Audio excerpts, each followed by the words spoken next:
Well, some of these strong winds we've seen this weekend caused tumbleweeds to take over in South Jordan, and cleanup efforts are going on strong today. That's where we find ABC4's Annika Johns this evening. Annika, we can still see some tumbleweeds behind you. What's the latest so far?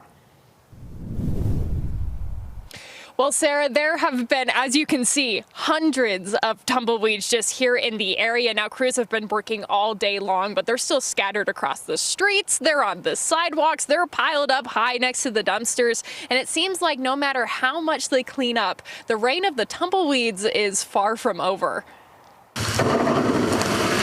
After thousands of tumbleweeds swarmed the Daybreak neighborhood in South Jordan, the cleanup has begun. When you live in a windy place, every so often we have wind events, and this particular neighborhood is right on the edge of some wildland where apparently the tumbleweed thrives. In an effort to battle the attack of the tumbleweeds, a series of dumpsters have been placed throughout the affected areas to be strictly used for tumbleweed removal, a method the city says they learned to use from previous experiences. Our city streets department came in and went into action because we've dealt with this before. In 2021, we had several really big wind events where we had to deal with tumbleweeds, and that was kind of the first real time we had it to that scale. But because we'd done it before, we were ready. South Jordan says their street crews are running the dumpsters to the landfill as soon as they get full and bringing them back to the locations as quickly as possible. Yesterday, I know they were taking the dumpsters straight to the landfill because they just had to unload them quick enough to bring them back so the residents and the city could keep loading them up.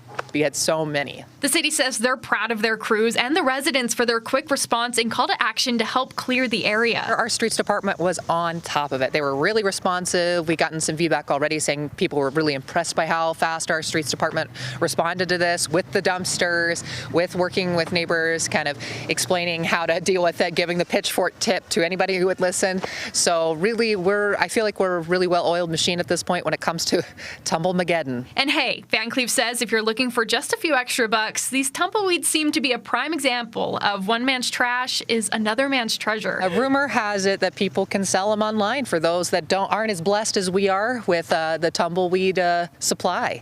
And you can sell them for 120 bucks a pop on eBay. It's not a business I'm into, but you know, if there's some enterprising people out there, it would be a way to make a few bucks. Now, if you live in the area and are looking for any areas to dump off your tumbleweeds, now they say they have dumpsters set up on Rain Lily Drive, one on Lake Run Road, and a few others on Lake Avenue between 10400 South and 1100 West, or 1100 South, excuse me. Reporting live from South Jordan, Annika Johns, ABC4 News.